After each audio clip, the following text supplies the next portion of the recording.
Well, I just know that I know how I was, as a bad person, making bad choices that no one wanted to be around.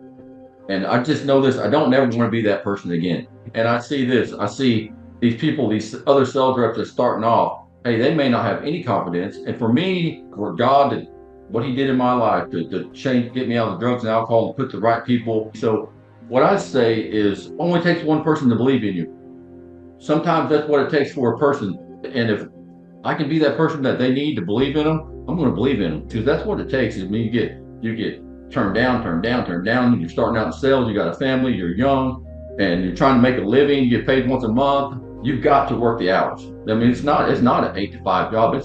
Or even a 9 to 5. It's paid. Sometimes it's 6 in the morning to after dark and this time of year. You've got to go hit the doors, and you've got to always be looking for something.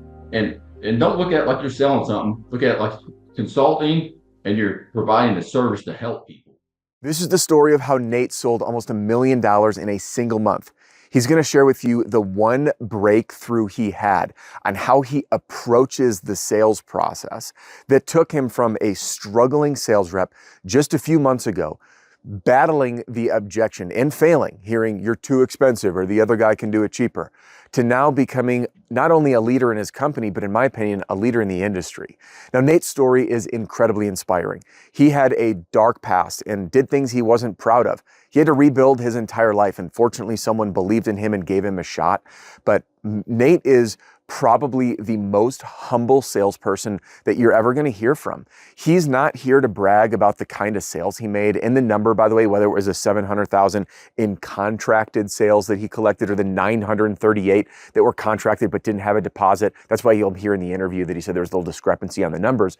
It doesn't matter, and he doesn't care about it. Now, this video inspired me, and that's why I want to share it with you. It's amazing. And if you're someone that is either new to this business and looking for inspiration because you're in the depths of your own struggles, or if you're a salesperson who might be burned out and say, hey, I really need to tap into some new motivation, Nate is going to bring it to you.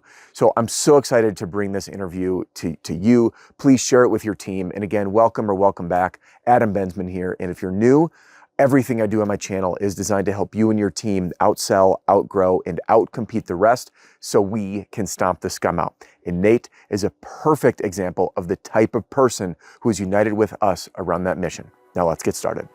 Roofing sales is personal development in disguise, and the reward for growth is life-changing. I hope my content helps you create a richer life and bank account. $938,000 in sales this month. How in the hell did you accomplish such an incredible feat when the first time you and I met, you were really having some sticking points in the sales process? What happened? First of all, that somewhat the information got jumped the gun a little bit because some of it didn't get signed till after the first of this month. So Gotcha. it wasn't that much. But I'll tell you what. So you taught me about the knowledge gap, and you taught me ask questions that no one else asks. So what I do is what people talk about closing, presenting. So when I open up my truck door, that's when my closing starts. Actually, close starts on the way because I look at my details, I read my details that my inside sales left, and I know the pain points already. And most of the time when people say stuff, they don't remember it. So you go there and you work on those pain points. But mine starts with I always start on the left downspout. My inspection starts there, goes around the house, looking at the fascia, the guttering, looking at the window screens, looking at the personal property, the air conditioner, looking at their deck, looking at everything. You know what I mean? The fascia, the door wrap, metal window wrap, everything. And then the time before you even get on the roof, because my next thing would be all the way back around the house to the garage door, to the front door. And then I would say, hey, 4 out of 5 contractors, there's 5, I was the fifth one. 4 out of 5 didn't even ask looking at it. They didn't spend no more than 10 minutes. So when I create my knowledge gap, I'm talking to the customer around the house. Before I even get up on the roof, they're ready to sign with our company. I'm not being cocky when I say that. Like if they call us, I think I got like a stat from you or somebody, like there's like 70 or 80% they've already made up their mind. So when you're thorough, it's all about thoroughness. And also as far as, I've got to say this, as far as doing good, it's not you, it's your team behind you. It's the person who takes the phone call, the person who does all the HubSpot stuff, all the way down to the guy that picks up the shingle. You know what I mean? Like, our production is amazing. We've got the tools, and we utilize those tools, and the knowledge that we have, we apply in the process that our company has. Then it's a win situation. Yeah. Nate, I just want to highlight these three things that you had said, or four things. One is creating a knowledge gap. And just for anyone it's a new language, knowledge gap is asking questions that someone can't answer because our homeowners, they think they know it all, right? They're like, you're going to come out, a roofer's a roofer, a roof's a roof. They're all the same. And when people have this narrative, we have to ask questions that disrupt that narrative, almost like if you're watching a movie and you're predicting how it's going to end. It becomes, you get hooked when the movie takes a different direction. Like, wait a minute, that's not how I predicted, and then you're drawn in. So that's the knowledge gap. The other thing you mentioned is that stat that 80% of the buying decision has been made if someone reaches out to you before they even sign. So on an inbound lead, that's 80%. By the way, that's attributed to Marcus Sheridan in, I believe, his book, They Ask You Answer. But Marcus Sheridan is the one that I quoted that from. You also mentioned being wildly thorough and asking the knowledge gap questions. Did the other contractor do this? So you have a higher level of detail and attentiveness, but that in and of itself isn't enough. It's the fact that you ask about it. Because if you don't say, did the other person do this, the homeowner doesn't know the difference. And I really appreciate the fact that you gave credit to your team. So that's awesome, man. So obviously, the reason that we're talking, I want to get a couple things straight. John, who you work for, messaged me that message. He goes, Nate sold 700,000 this month. And then I talked with him and he said that number was 938. And I know he said that was like contracted on paper.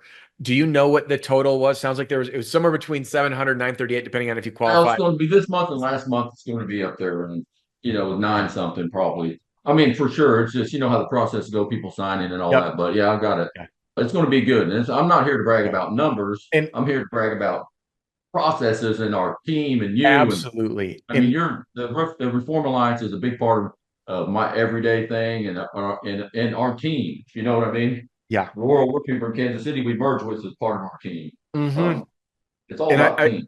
dude, I appreciate you saying that because the reason by the way, the only reason I wanted to get down to the specific numbers because there are people that tune in. They're like, they're critics. So the point is 700 plus in a month. That's not the reason that we're talking. The reason that we're talking, the reason I wanted to start with that is there are so many people that come into this business and have no idea what they can accomplish and what they're capable of. And many people feel like they're the underdog, they're facing an uphill battle. And I wanted to hear your story. John said Nate's got a really inspiring story. So I wanted to open this up to say this is possible, but it's not about the numbers. I mean, in today's RSRA session that I led, we talked about the path to greatness, which is the roadmap to being wildly successful in this business. And I define greatness as the act of living your highest potential. And at the end of the day, the numbers don't matter. It's are Yeah. you living your highest potential every day? And each day we raise that. So what I'd love to turn to is like, I'd love to hear your story. Like how did you end up where you are today, achieving the level of success that you're having? So let's go to the very beginning. Where Okay. were you and what was life like before roofing sales? Well, I'll just start at the very beginning. So when we Yeah. were younger, my grandpa had like Abernathy Construction. He did trim work, built some spec houses and stuff like that. So our dads, mine and John's dads are brothers. And when we were, I don't know, when I was 12, he was 10, we were up there ripping roofs off and picking up stuff. So we started like that. Well, and now I'm not, and then John took it over and he did what he did today, and he's worked his finger to the bone, hours all night long, so to get it where we are. But for me, I made some bad choices. No excuses now, none. I made some bad choices. I got on some drugs and alcohol and stuff like that, and I had to go away and pay for my bad. I'm not even calling mistakes. They're bad. I chose to do it, so it was all my fault. And I was just lost, man. I'm telling you, lost. And my uncle came and got me out of it, put me in a rehab. He paid for the rehab. I was done, but had burned so many bridges and stuff. So I just asked my uncle. I said, "Hey, you got some work I can do for you?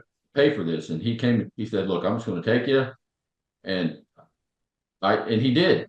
And after that was over with, my sister brought me into her house, and John's watching from a distance. Because John's theory is this: you can't talk cheap, work, get it done. You know what I'm saying? So he watches from a distance, and my sister has a real good guy named Bobby Brink from Monette, Missouri, that believed in me, give me a job while John was watching. John watched, and he said, "Hey, why don't you come on back and take care of my rentals, like my rental houses?" And he said, "Install solar," and then put me at project manager. Then one day he said, "Hey, if you can get me some 10 leads by the end of January, by the beginning of January, I'll give you shot at sales." And so that was in October and last year, and I got like 5 leads the same day. And he said, "Hey, you know what? Just finish up that roof you're doing. I'm gonna put you, I'm gonna put you in sales." Well, at then our training process was so I've kind of John trained me personally, and he continues to train me. Austin Watterson, Chris Martinez, Brian Royster is like a big mentor of mine in our company, and they kind of took me underneath their wing. So the only way to make it in sales is not waiting for leads and to come to you. You got to go get the stuff. You got to get up at 6 in the morning, buddy, and you got to work till 9 at night when that's that time of the year. You got to work till 10 at night, 11 at night. And then in between leads, you got stuff you can do. You got to go take go get intel reports, sample singles. You got to go do stuff. So like attempted repair videos. You got all kinds of stuff you can do all day long to make it successful. And I used to look at it like, well, it's the end of the month, new month, I'd be stressed out. But now it's just like a flow because you just part of it is outworking your competition. Yeah. And as far as the knowledge gap goes that you taught me, you can create that knowledge gap, not just between you and other customers, but for the customers, between you and the other contractors. You know what I mean? Like Hmm. you're pointing out stuff that these guys they didn't even spend 15 minutes at these people's house. They Yeah. didn't even get up on the roof in most cases. Missing redecks left and right, all that kind of stuff. Dead valleys, all that. You just bring up everything, anything and everything, and just have integrity and just be straight to the point. That's how I do it. And I use the tactics car park. I watch all your videos, and can I like use the same verbiage as you? Probably not, but I make it my own. You know Yeah, what I dude. mean? Yeah, I love that. So So what I did was when Michael took me to rehab, I just never looked back. I don't drink, I don't smoke marijuana, I don't take any pills, I don't do nothing because I know that if I drink, I'm gonna drink it all.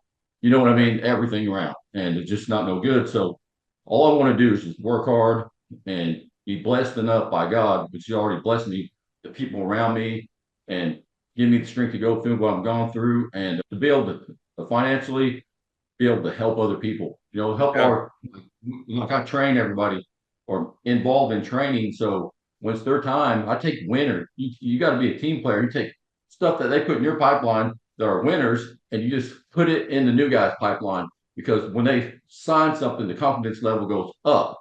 You know what I mean? It doesn't hurt to give something to somebody. You know yeah. what I mean? And you do it out of just pure trying to help somebody.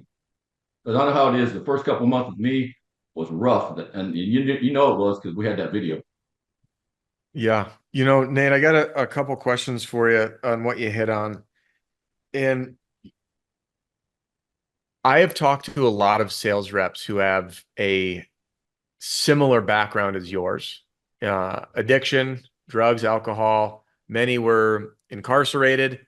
And those are the people. And by the way, I didn't know any of these people's backstory. So a lot of the most successful sales reps I know have a similar backstory. Again, not knowing it. Like then we start talking and I'm like, why is this? And the common themes that I see are a deep sense of gratitude, a desire to actively act out what's right each and every day because it's a practice, and the desire to help other people succeed.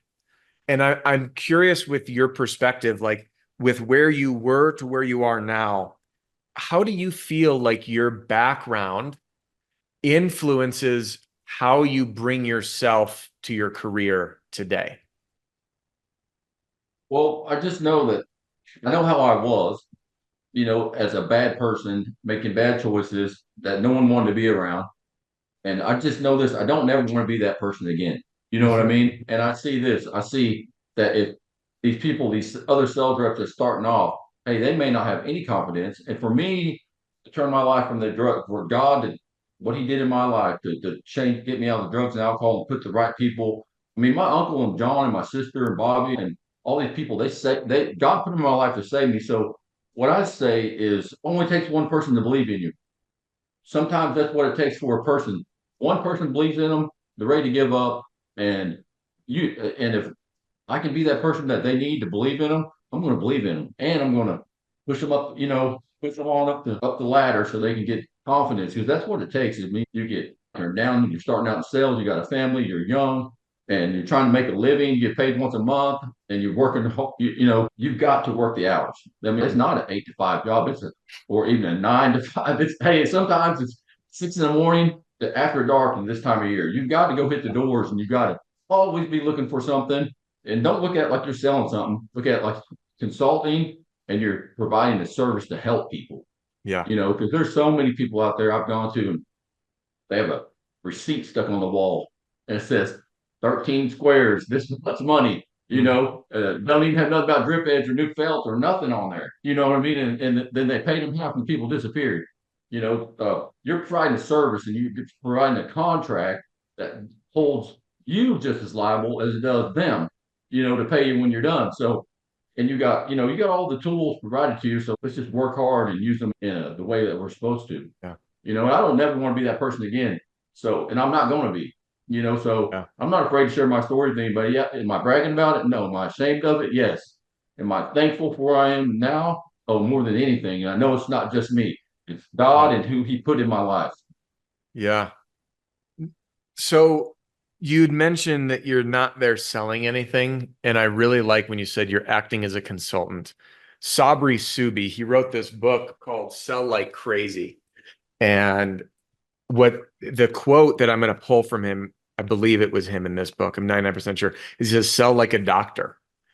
And if you think of that, like what you're doing, your job first to show up, diagnose the situation, help the homeowner understand, just like a patient comes in and they say, hey, I'm not feeling well. Well, it's not just, oh, you're not feeling well. Well, guess what? I got new antibiotics. I got new anti-inflammatories. I got probiotics. Take them all. Like you have to understand the patient, or in this case, the prospect, as a consultant to discover what's going on, what they're aware of, and then prescribe the proper solution for them. So I love that you'd said that. The Funny other you said thing, doc. You said doctor like a doctor because surgeons they have to make decisions like this. Like each patient's different. They make a decision and they're confident and they know what they're talking about because they did the homework. So same thing with us. yeah, We've done the homework. We know what we're looking at. We've been in the attic. So when we get down, it's not wondering, you know what I'm saying, what we yeah, have to do. We know what has to be done. We know the ice and water has to go up the valleys. We know it has to be on the inside wall this much because it's cold. We know this, and we know that on 212 or lower, it's going to take. I mean, if you don't put roll working, you got to put ice and water under it. We know all that stuff. Well, these people ain't even heard of ice and water. They ain't heard of codes. They don't know what code upgrade is. Hey, their insurance papers look like algebra to them. That it looks like calculus. And us being able to explain that in a clear cut way, being up on your homework. I mean, all that stuff matters. Closing yeah, for me is when I open up my truck door. I'm not going back and presenting, but I mean, yeah, presenting for me is not. I'm not bragging, but presenting for me, I found a way. When I present it, it's just hey, sign right here. You know what I'm saying? Because I've already closed it before then. yeah, because you And did it thanks to every step you, of the thanks to way. John and everybody around me, that's the only way that's what's going on is going on. Yeah, I love that, man. You said something that really hit home with me, and that people will succeed when you believe in them. And for sadly, many people don't have someone in life that believes in them. And I think as leaders, and all of us are leaders of ourselves, leaders of everyone that we serve, leaders for our homeowners, leaders for our crew. We are, it doesn't matter where you are in your chain of command at your company, you're a leader.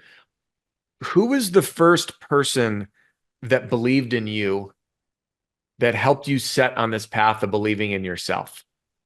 Well, I give everybody every reason not to, but my uncle Denny, John's dad, Denny Abernathy, that's who came got me out of a drug neighborhood, met me, said, let's go see your dad. We had a talk. He didn't, and it wasn't no kind of talk like, and there's no reason he had to believe in me, besides he maybe loved me because every action I had done proved the opposite. But I told him I was physically sick, and I told him I was done with this stuff. And he said, "We're going with." My dad was in the hospital at the time. He said, "Let's take him. Let's go see him." And then on the way up there, so I'm taking you up. I'll pay for everything if you just want to go. You'll be done this time. And I have never looked back since then. So Yeah. it was my dad, and I mean, with my uncle. I mean, my dad and mom, they've always been behind me. But my uncle came actually physically got me out, paid for everything, and got me. Yeah, like in September 1st, it'd be 2 years without any drink, nothing. Period. No pills, no marijuana, nothing like that. Yeah. Congratulations, man. I too am sober, and yeah, coming on 6 years. Life's better. I wish I stopped when I was 19 and I wanted to originally, but here we are. It started off partying after work, and then partying got so bad that hurt people's feelings. Instead of me being a man and dealing with my feelings that came with hurting other people, I figured out that the substances would kill all feelings. You know what I mean? And then it just took, and it got out of hand completely. And like I said, there was no excuse for nobody did nothing to me. I mean, I was raised right. I mean, look, John worked hard his whole life, and we both have. But I had to go away. So all the time I was away, John worked his, and he's done this for the family, for the community, for everybody. And I'm just, there's no excuse for me. I chose the choices. It's a lot of it's Yeah. choice. You know what I mean? I mean, all of it's choice. All of it is choice. Yeah. Man, I really appreciate and admire, one, how humble you are, and two, the level of extreme ownership that you take. You're not a victim. You're like, hey, this is what I did. I want to come back to what you had mentioned in the beginning, that like your start, it was a rough few months. And I'm going to guess that a lot of people that are tuning in to hear your story are newer in their journey, because it's when people are struggling getting started, because this business is not, it's not a cakewalk. Success is not guaranteed. No, it's not, but Two out of it's three long out. Yeah. quit or get fired. So I have two questions for you, but let's start with the first one. For you, what was the hardest part about getting started in this business? Oh, well, it was overcoming, like I asked you. You asked me what's your deal. It was overcoming price, or trying to sell the quality of your company. And I figured out from that video on, create the knowledge gap, but you don't have to create it by talking. Yeah. Actions create it. Like, why would you look at fill all around the window edges and up and down the gutters? And why would you want to look in the attic? Well, the customer's going to, no one else done that. They're going to want to know why. So they're going to start asking, but the questions that you told me to ask, I figured out by my actions, they start asking me that because they're wondering, like, what's Mhm. this guy doing? You know what I mean? Yeah. He's thorough. Before I'm telling you, before you get on the roof, even on retail, they're going to go. I mean, not being cocky, but they're going to go with us. You Yeah. know what I mean? Even if it's 1,000 or 2,000 more, they're going to go with us because we've already showed them that we're 1,000 or $2,000 more knowledgeable, at least that much Mhm. than the previous companies. Yeah. And my style might be a little bit different. I mean, you might go with me and you'd be like, "Oh man, what I mean? This guy's crazy." But I Clearly just talk not, to because I it's just talk to working. people. I just talk to people. We got a killer inside sales team. We're all assigned different inside sales. Mine has been great from day one. I mean, every one of them we got are knowledgeable. They're thorough. Hey, Mhm. they're as knowledgeable as most of the contractors we have out here. Our inside Yeah. girls are. We got an Yeah. inside guy too, but they're all knowledgeable. They're all thorough.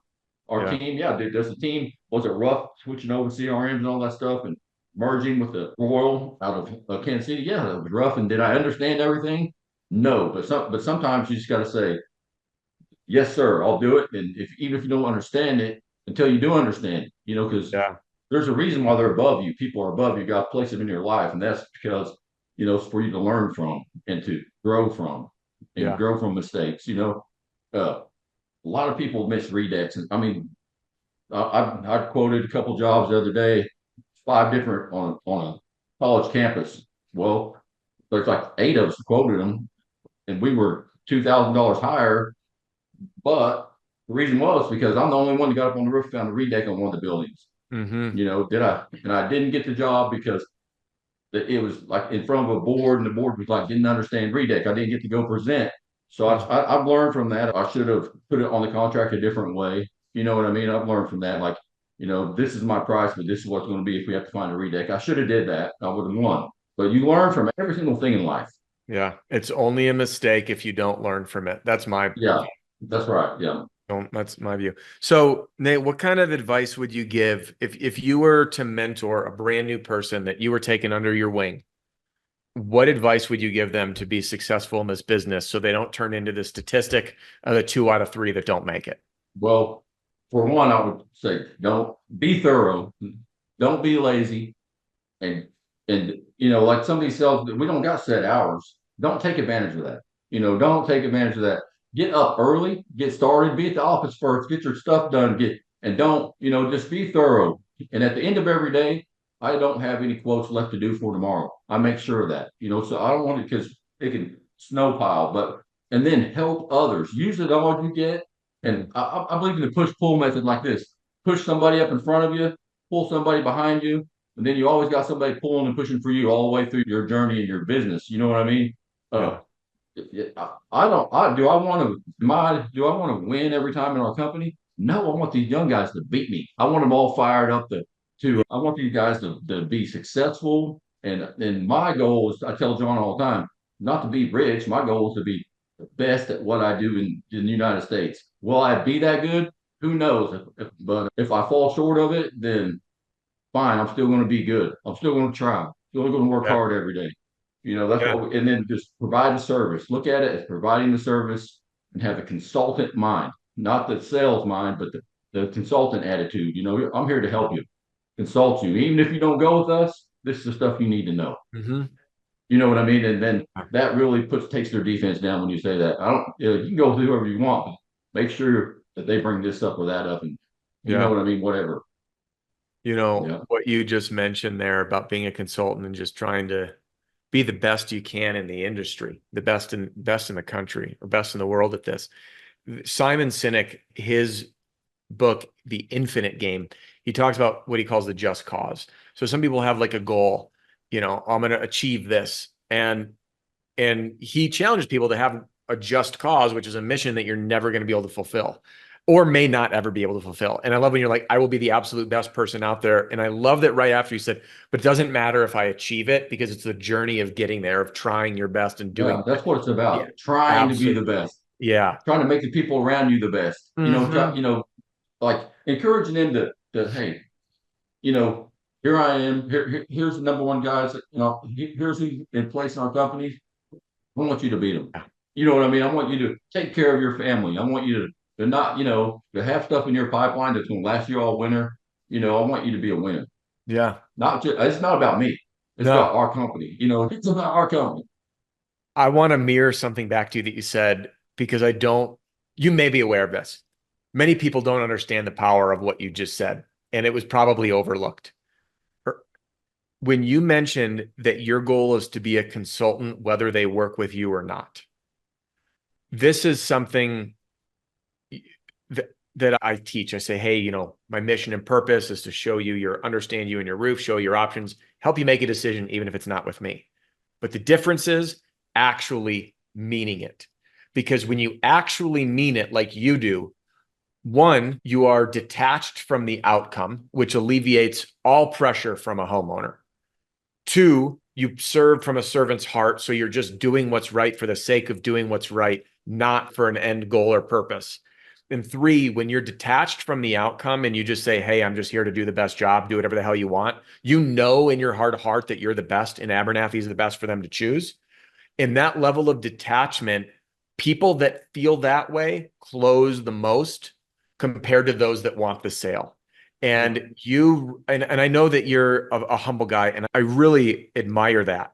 But the fact is, you were the top salesperson at the company, and you weren't trying to be. You were just focused on doing what was right by everybody. And I love that, like, there's no doubt in my mind that when you were there, of course, we all want to win business. But when you just say, I'm going to go out every day and do the best job, whether they buy from me or not, that level of detachment. In fact, I don't know if this is another good book called The Creative Act. It's a Way of Being by Rick Rubin. And it's I'd about like you to listen. creativity. I'd like you to list those books that you have from me because Yeah, I am a reader. I'll send them both to you. I'll email them to you as soon as we're off. I'm gonna leave them on my desk just as a reminder.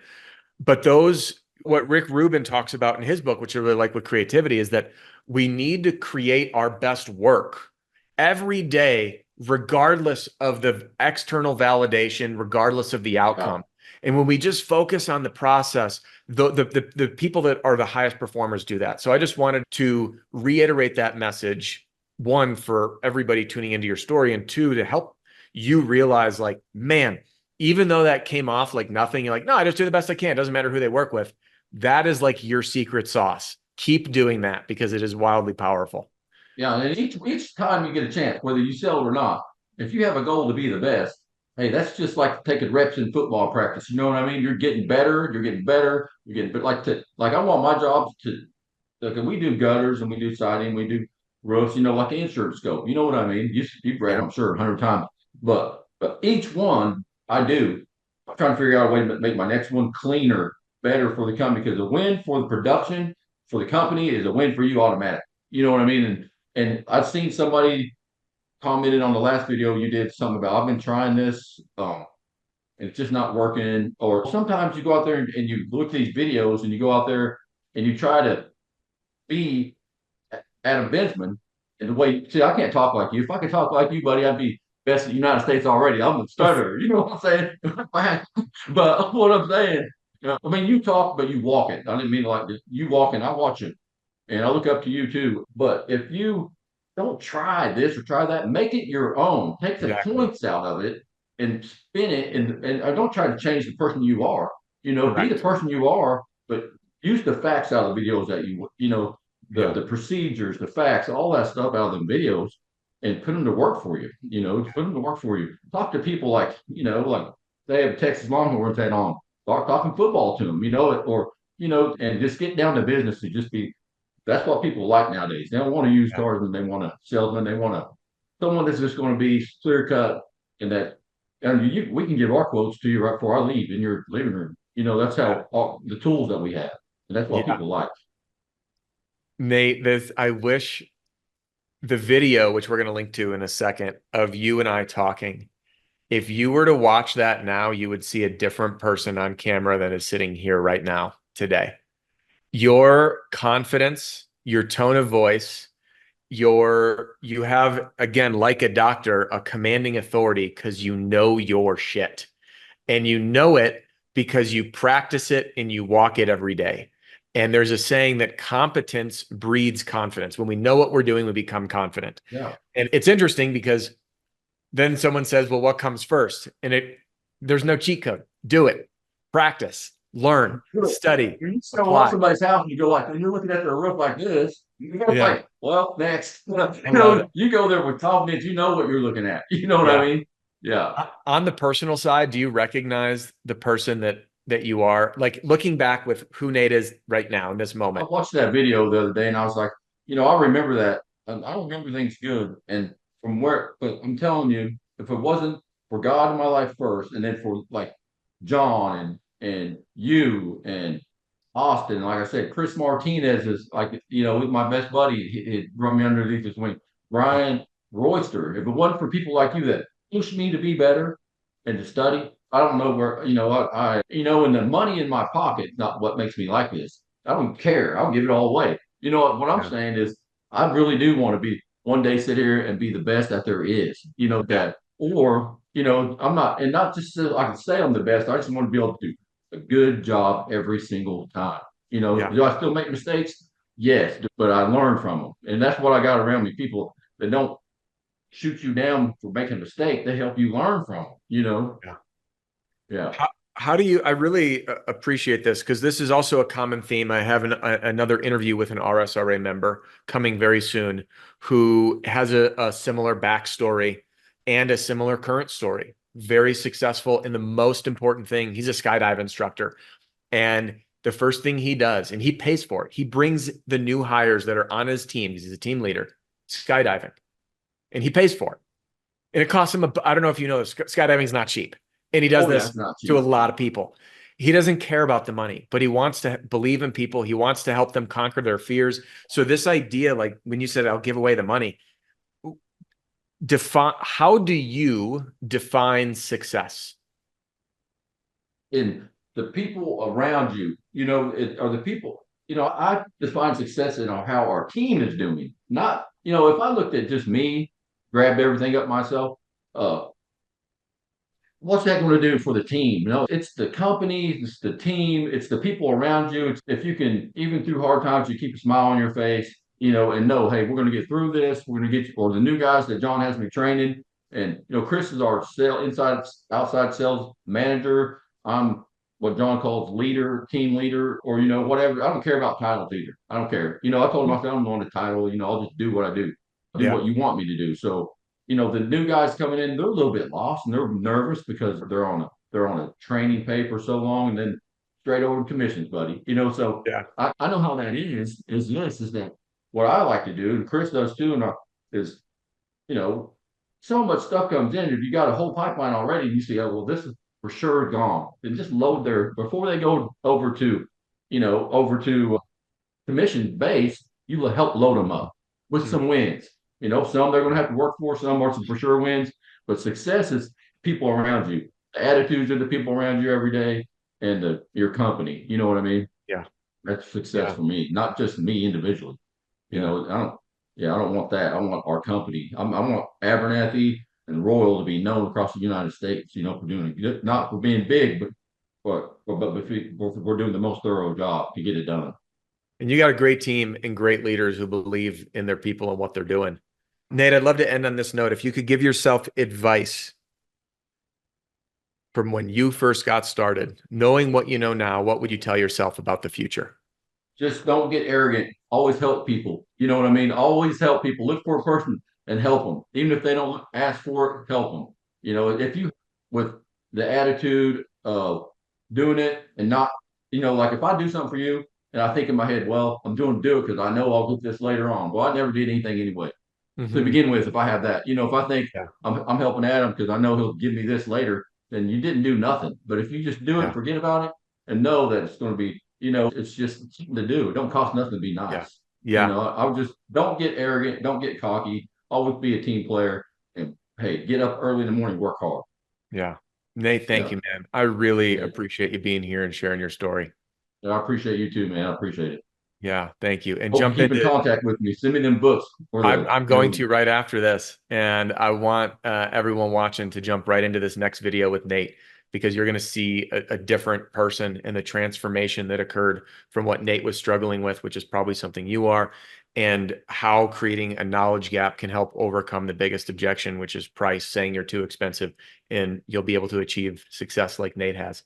So thank you. We'll see you on the next one.